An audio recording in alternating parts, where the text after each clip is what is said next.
सर्वप्रथम आप सभी को मेरा सादर नमस्कार। उम्मीद है आपका दिन बहुत अच्छा जा रहा होगा।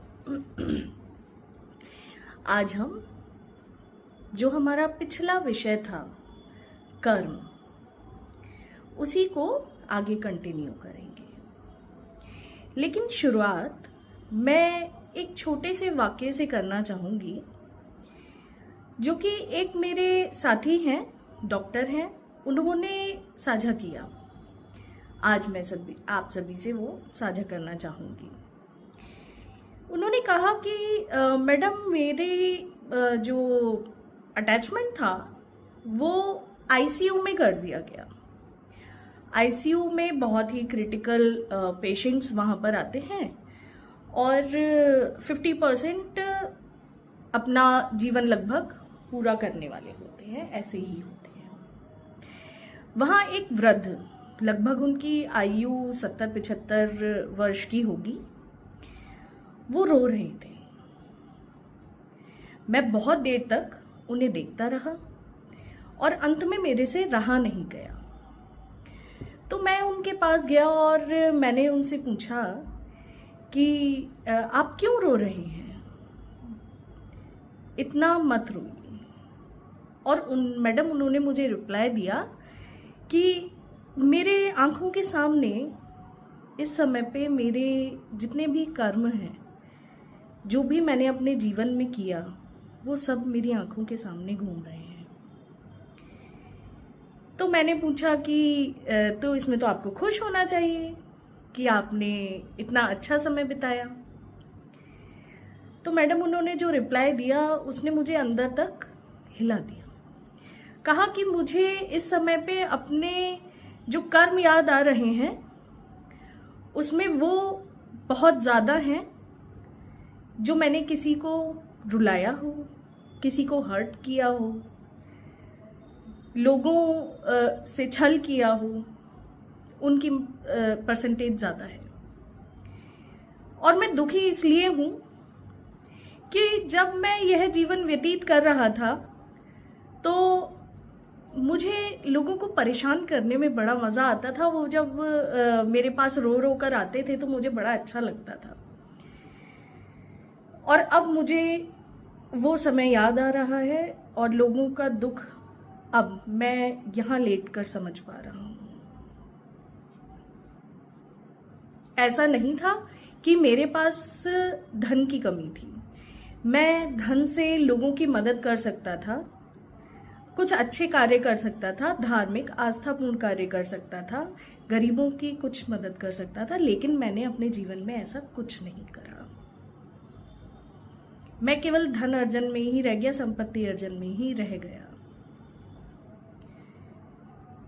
तो उन्होंने पूछा कि अब तो कोई उपाय नहीं है इसका।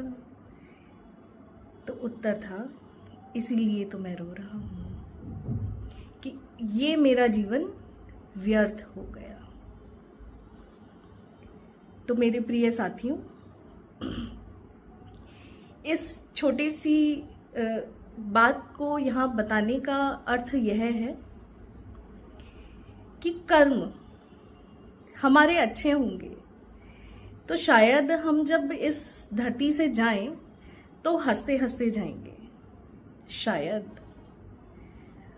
और यदि हम हंसते हंसते जाना चाहते हैं तो हमें कर्म अच्छे ही करने होंगे, लोगों का भला करना ही होगा और अपना जीवन सुखमय बनाना होगा। तो चलिए शुरू करते हैं।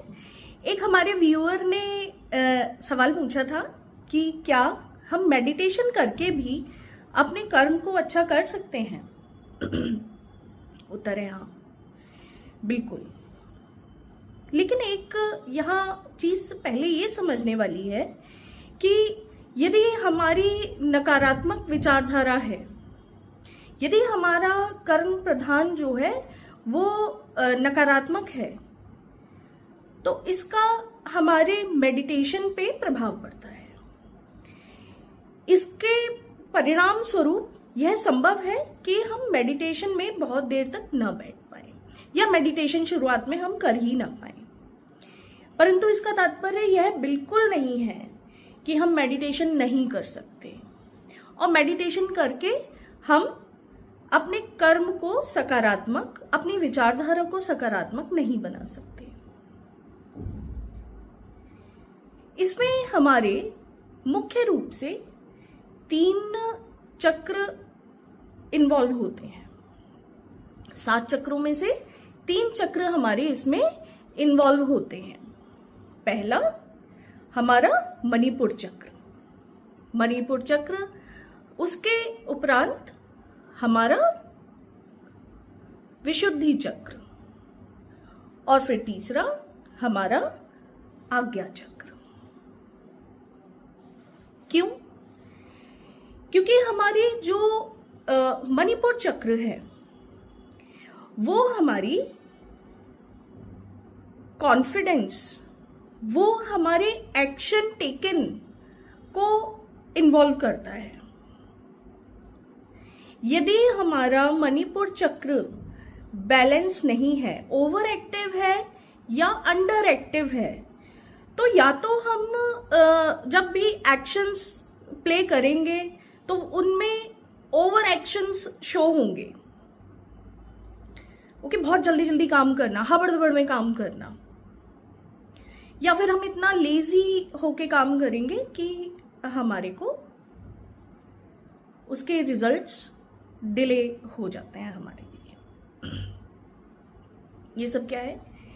मणिपुर चक्र या तो हमारा ओवर एक्टिव है या अंडर एक्टिव है। मणिपुर चक्र का हमने कैसे साधना है या हमने अपनी वर्कशॉप में बताया था, वो अब हम यहाँ पे दोबारा उसको रिपीट नहीं करेंगे कि मणिपुर चक्र का मेडिटेशन हमें कैसे करना है। अब हम बात करते हैं हमारे थ्रोट चक्र की, दैट मीन्स विशुद्धि चक्र।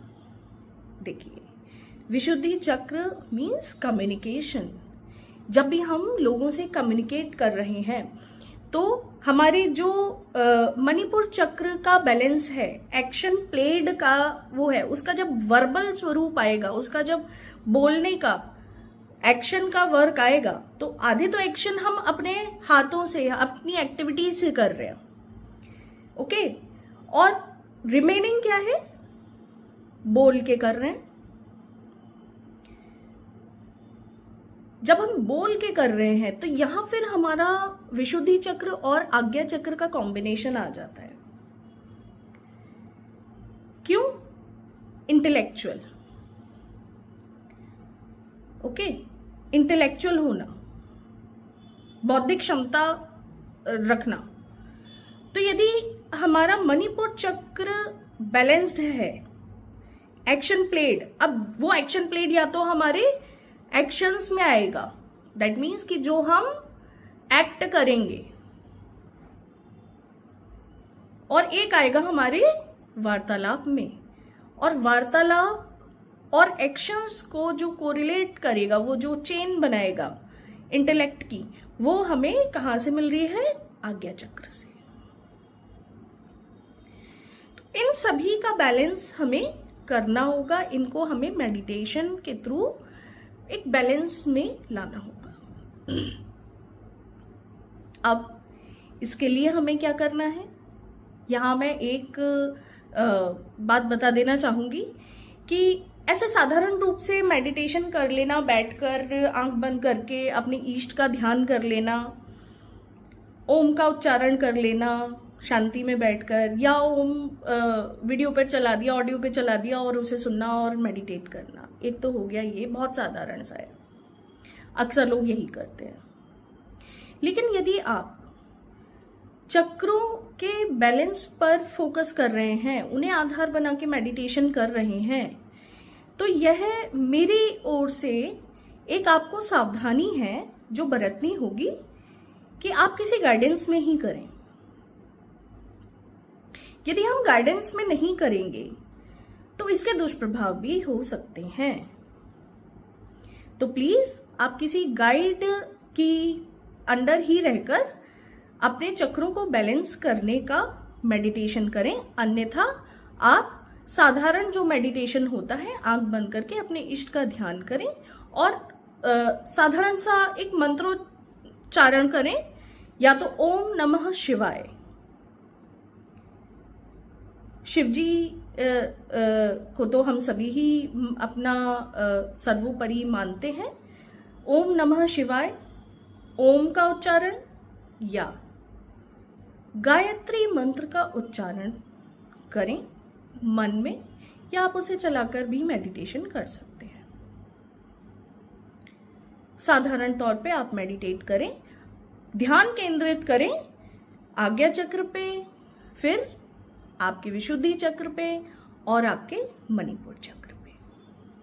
लेकिन यदि आप इनके बीज मंत्र का मेडिटेशन करेंगे तो आपको किसी न किसी गाइड के अंडर रहकर ही करना है। मई के सेकेंड वीक में हमारे यहाँ ऑनलाइन क्लासेस शुरू होंगी मेडिटेशन से रिलेटेड। यदि किसी को संपर्क करना है, मेडिटेशन क्लास को ज्वाइन करना है, तो वो हमारे ऑफिस के नंबर पे या हमारी ईमेल आईडी पर संपर्क कर सकता है। You are most welcome. अब हम बात करते हैं कि हमें समय क्या चुनना है इसके लिए, इस मेडिटेशन के लिए। तो देखिए, आप वैसे तो कोई भी समय चुन सकते हैं, लेकिन जिस समय आपने कम भोजन ग्रहण कर रखा हो या फिर भोजन के कम से कम 2 घंटे हो गए, और दूसरा है एक निश्चित समय।